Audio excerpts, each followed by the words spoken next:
Hi, my name is Tom Bowman. I'm speaking from Empty Moon Zen, and I want to talk for a few minutes today about crises and how crises might intersect with this practice. In particular, I'm thinking about how to solve the climate crisis. Now, you might wonder why climate change comes to mind at a time when so many other crises consume our attention: the pandemic, the economic meltdown, and all that surrounds the horrific murder of George Floyd. About 15 years ago, I was working with climate scientists on a project. It was my second time. And in the course of a meeting one day, one of them made an offhanded comment that triggered a real and traumatic epiphany for me. It was as if she'd flipped a switch without even knowing it, and I suddenly realized just how far into this changing world we'd already come, and that there was no going back. All of the risks and impacts and horrors and grief for what had been lost already, that I thought were still pretty far away, were suddenly present and alive in that room. And I found it difficult to breathe. But there was no turning away, not from something like that. And out of all the troubles that it foretold, the one that still stands out above everything else is that climate change isn't really one crisis at all. It gives us multiple crises all at once. They compound and recur, and together they can overwhelm people and communities and entire societies. Fires and floods, plus heat waves and smog, drought and storms, pests, extinctions, crop failures, economic collapse, and failed states. You know the list. And it goes on. Not all of it, not all at once, not all at the same time, and not everywhere all at once. At least not yet. But these things do happen in combinations already. They cause a lot of harm, especially in low-income communities, especially communities of color. These crises can force people to migrate, often in poverty, and often to places where they're not welcome, places where the people already feel stressed. So, when I look around at what's happening this spring, it's easy to think, hey, welcome to our dress rehearsal. One crisis is compounding another and forcing people to make tough choices. For some, there's a push towards authoritarianism, a desire to amass and protect power and wealth, and there's a cult of personality that props it up. There's impatience and indignation and hostility and violence. There's outright denial. And there's also courage and self-sacrifice and stories of kindness and generosity. Kind of the whole package, really, like we're seeing ourselves reflected in the world around us. So, what should we do? Questions of privilege and adversity recur for me from time to time. In my 20s, I lived in a part of central Los Angeles where the African American, Vietnamese, and Hispanic communities all converged. The summers were brutal. They were hot and smoggy and relentless, and nobody had any money. I remember thinking that I'm white and male and educated, and I had options that a lot of my old neighbors still don't have. And in that climate epiphany, it occurred to me that I live in the wealthiest society on earth, a society where we have means that others just don't have. And we're living in multiple crises.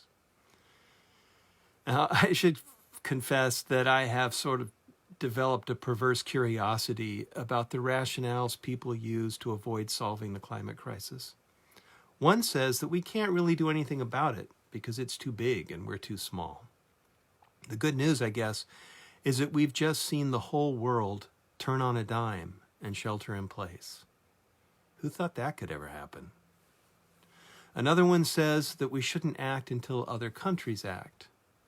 The good news there is that the whole world just proved it can react in unison. It's been messy, but it's also been fast. And there are those who say we can't solve climate change because it might put our economy at risk. Well, enough said. So, what shall we do? What do you think would happen if we decided not to believe any of these ideas? What if instead we decided that solving climate change is easy? What can we do then? We might ban fossil fuels or tax them so much that nobody wants to buy them. That would flood the market with cheaper, cleaner products. Economists love that idea. We can invest more in clean energy tech. We can give incentives for things like electric cars that are getting cheaper already anyway. We can reorganize cities so we don't have to drive around so much. We can even be generous towards developing countries and help them make faster and more just transitions too. In other words, people know how to do this stuff. We might not follow any of these steps exactly, but there's no great mystery to where the path leads or how to follow it. And what about you and me? What can we do if we decide we can solve the climate crisis ourselves? Well, we can talk about it as much as we talk about COVID-19 and racism. Talking just breaks the ice, and it brings everything to the forefront to be solved. We can vote for people based on their climate platforms and whether we think they'd be good crisis managers. Not many of us do that, and politicians know it. We can cut our own carbon pollution for the same reason we wear face masks. We can do it for others and to show that this is important to everyone. And it turns out it's pretty easy. We just have to find ways to buy less gas and buy less electricity. Let me know if you need ideas. That's the list. It's really simple. So, what should we do? There is some interesting literature on how people respond to emergencies, like for a first aid crisis or being adrift at sea. And it turns out that not everybody is very good at it. The same is true for slow-moving crises like COVID-19 or climate change, where we know there's real danger, but everything around us still looks more or less okay. Some people just feel uncomfortable getting involved. They might not have the temperament or the skills to help out, and that's okay. I've been in emergencies with people who don't want to help. Forcing or shaming doesn't work. It seems better to let them be, or give them something useful to do that doesn't make them feel awkward. The idea that everybody has to share the same actions, the same beliefs, the same knowledge and values is just another myth. And then there are people who get overwhelmed by the strong emotions that emergencies trigger, like fear and rage and the panic that leads to despair. These are exhausting emotions. They wear people out. And exhaustion almost always leads to bad decisions or to giving up, and that just makes things worse. Some of the people who respond this way are also naysayers who object and disbelieve, often very loudly, which makes them a distraction too. But trying to persuade naysayers is a waste of time for everybody. It seems better to ignore what they're saying and try to make them feel heard and as comfortable as we can. But there are also people who have the experience and training and perspective to respond much differently. They see an emergency for what it really is, not through a cloud of rage and despair, nor through rose-colored glasses. They don't get overwhelmed by emotions. In fact, they tend to put the power of emotions to work in constructive ways. They make smart choices, even if the steps can only be very, very small. And they keep on making smart choices one after another as events unfold. And there's one more thing too. It's that people who respond well almost always do it for the sake of somebody else. It might be someone in particular, like a spouse or a child, or it might be for the sake of others in general. So who does this? Well, according to the literature, some people gain these skills and perspectives through lots of different kinds of experiences. Coping in crises becomes a lifestyle and a practice of engaging in the moment. I find this very intriguing in light of meditation practice. I mean, here I sit, practicing the relaxed presence to experience this moment just as it is. Strong emotions and enthralling ideas and that grasping thing that we all do, these happen all the time. And some of my thoughts seem so insightful, and some are just plain distracting, and I get lost in them, and then I don't. And I know that none of them are the truth, right? I don't mean to suggest that meditation practice boils down to emergency response training. We gain those skills mostly in other ways. But here on the cushion, we do practice being present. We practice witnessing our reactions without being attached to their content. We practice being fully present in the reality we find ourselves in, whether it's pleasant or not. I like this a lot because we're going to be dealing with climate change for the rest of our lives. We're going to experience tragedies and suffering over and over again. If we make this challenge our own, we'll experience triumph and joy too. And the so-called new normal that everybody talks about is constantly going to change, and change again and again and again for longer than we're alive.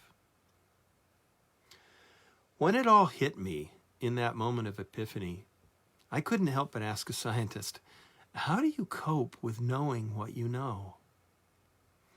And there have been times ever since when I've wondered if I've wandered down some strange imaginary crisis rabbit hole that isn't even real. But that's like asking, can I please just set this whole thing aside and not have to deal with it anymore? Can I go back to my life as it was before I knew all this? Can the pandemic be over now? Can Mr. Floyd please go home and see his family again?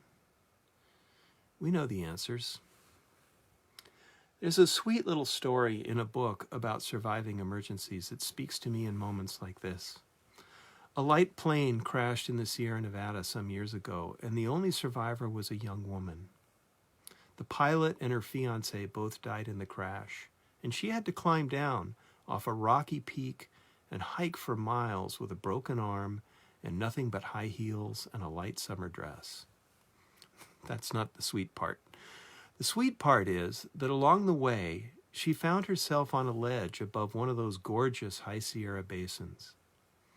There was a pool of water on that ledge, so she got undressed and washed up and soaked for a while. And then she sat in the sun to dry off. She spent some time just enjoying the silence and the sunshine and the incredible beauty before getting dressed again and hiking out of the mountains. She made it. She made it partly because she was able to surrender to her predicament. Most crisis survivors do. She could appreciate beauty and even feel grateful in the midst of a life-threatening tragedy. From what I understand, Buddhism throughout the centuries has largely been disengaged from crises like these. Not exclusively, I'm sure, but the Buddhist teachings were delivered to a community of seekers who renounced the world. That's not where we live. Our moment is different. We're living in a time of multiple crises that compound. It's been going on for a while too. The Great Recession, hurricanes, wildfires, mass extinction, COVID-19, and systemic racism. We can solve these things too, at least the harshest parts. And this practice we do seems well suited to where I live. If I can make these crises my crises, if we can make them our problems and not someone else's problem to solve, then other people will start feeling comfortable doing something about them too. If my life, as messy as it is, can be responsive to these emergencies, if I can surrender to them and find ways to be constructive and happy, then constructive and compassionate action will belong to a larger and growing community of people. And who knows, there might be liberation in these emergencies too. The sunrise is almost always beautiful. The climate impacts are almost always tragic. We know exactly what to do about them. It's not very complicated, and we know who to do it for.